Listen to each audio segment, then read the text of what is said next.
បាទសម្រាប់វីដេអូនេះដែរខ្ញុំបាទសូមបង្ហាញជូនប្រភេទខុនដូ2បន្ទប់គេងដែលមានវេរ៉ង់ដាននៅខាងក្រៅដែលលោកអ្នកអាចមើលទិដ្ឋភាពស្ទើរតែ360ដឺក្រេជាពិសេសលោកអ្នកអាចទស្សនាថ្ងៃរំលឹកបានយ៉ាងស្រស់ស្អាត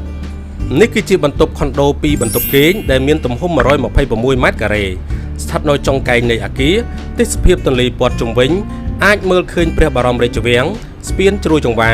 សមស្របសម្រាប់អតិថិជនដែលចូលចិត្តបរិយាកាសស្រស់ស្រាយក្នុងបន្ទប់បំពាក់ជូននូវការដេគ័ររួចជាស្រេចមិនថាជាបន្ទប់គេងបន្ទប់ទឹកចង្ក្រានបាយឬក៏បន្ទប់ទទួលភ្ញៀវ